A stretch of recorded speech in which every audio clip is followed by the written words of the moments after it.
Zara, gue tunggu di luar ya. Nikmatin momen lo. Kalau gitu kami juga izin dulu, Om. Kelihatannya kalian butuh waktu.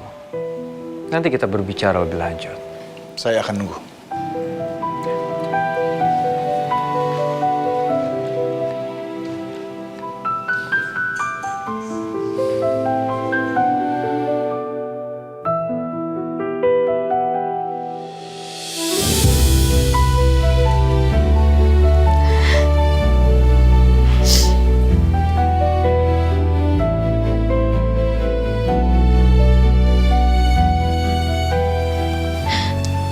Aku selalu percaya hari ini akan datang, Pak.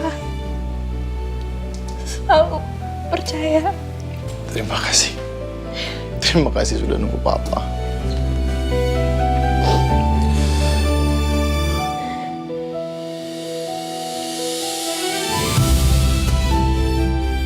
Hidup gak pernah sama tanpa Papa. Papa tahu. Dan Papa gak akan pergi lagi tanpa alasan yang kamu pahami.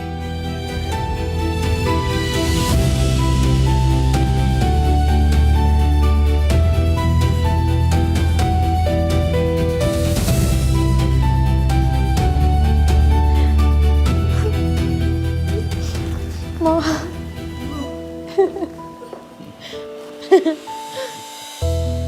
Gimana? Kita udah di sini, Her. Semua aman. Zara, dia udah ketemu papanya.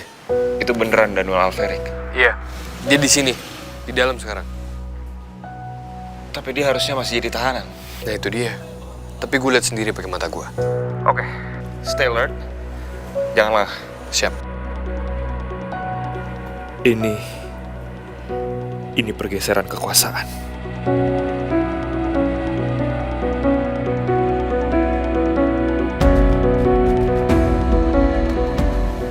Bagaimana mungkin? Secara status, dia harusnya masih belum bisa bebas.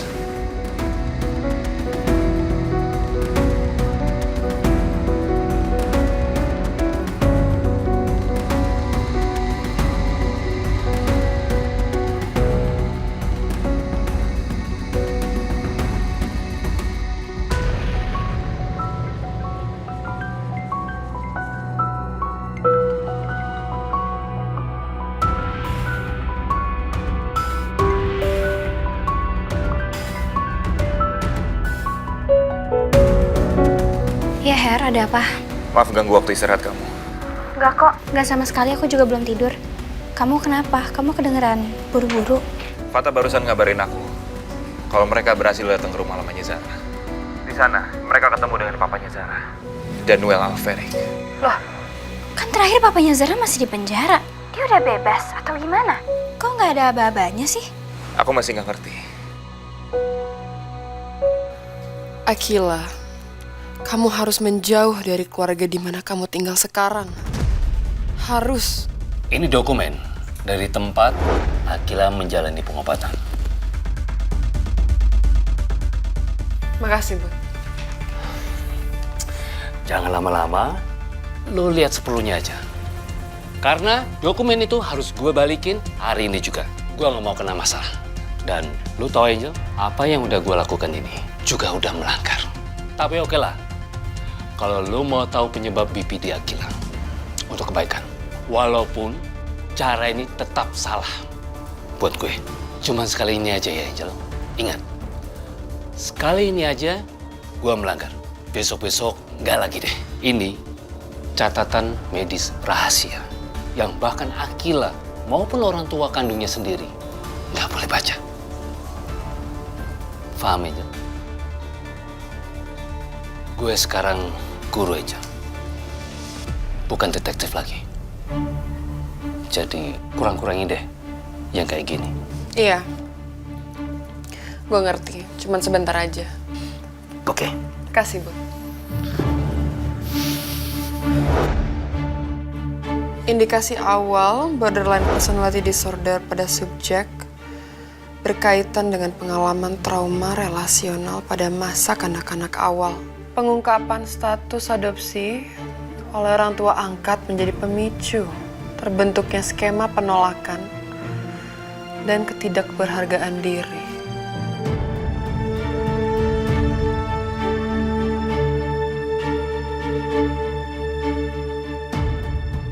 Bukan karena dia diadopsi,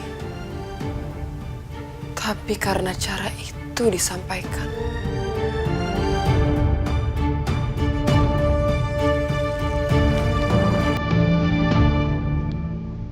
Core belief bahwa dirinya tidak diinginkan dan mudah ditinggalkan.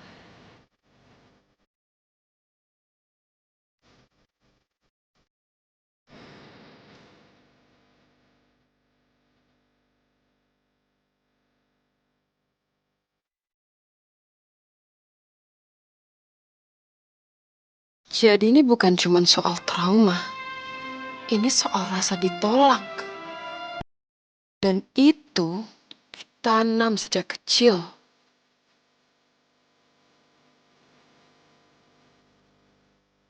Mayang mungkin gak pernah sadar, tapi satu kalimat itu cukup membentuk luka permanen. Jadi, bukan adopsinya yang salah, tapi karena cara itu disampaikan.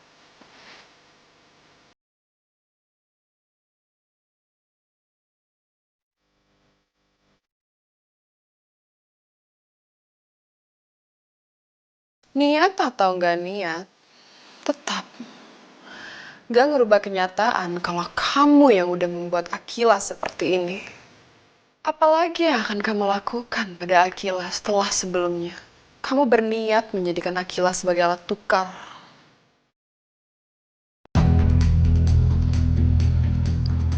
Jadi udah berapa lama Bapak kerja buat Gumayang Chandrawinata?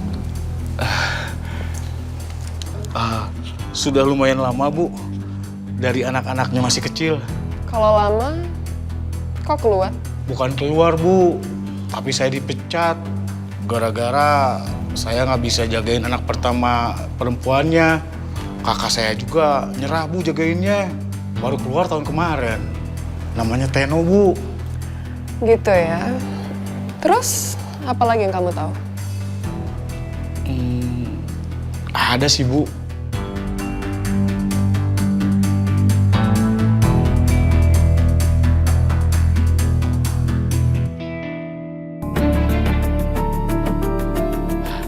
Nah, gini Bu, jadi Bu Mayang sengaja masukin Neng Akila ke sekolahan sama dengan anaknya keluarga Fernandes.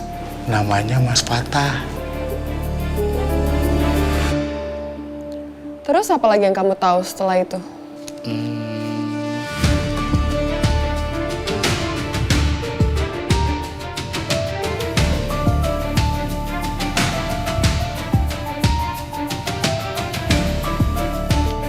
Jadi gini Bu, tadinya sekolahan Neng Akila sama Mas Fatah itu SMP-nya beda.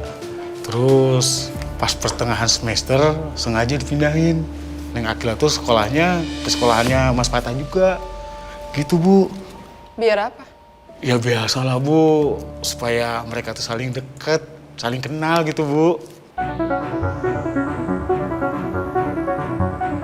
Tapi kalau misalnya mereka nggak dekat, pasti ada resikonya kan? Resiko sih emang ada, tapi kan udah diarahin sama Bu Mayang. Jadi, Non, daripada Non makan sendirian di sini ditemenin sama Bapak, mendingan di sana, nah, sama temennya makannya. Temen yang mana? Itu tuh, tiap hari sendirian terus, mukanya murung terus, Non. Kayaknya nggak pernah dikasih uang jajan sama bapaknya kali ya? Ah, masa sih? Bener, Non. Bapak aja nggak tega. Mukanya kayak banyak masalah, padahal masih pelajar ya. Mending sana. Ya udah deh. Gitu dong.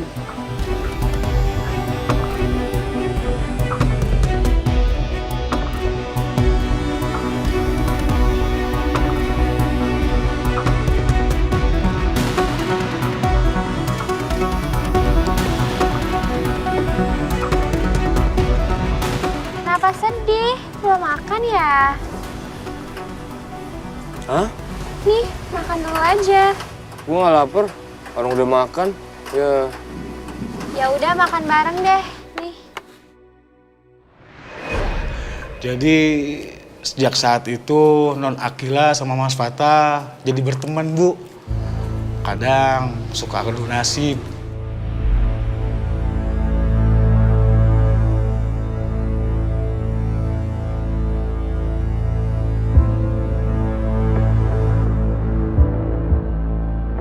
Tapi kenapa Mayang ngelakuin itu?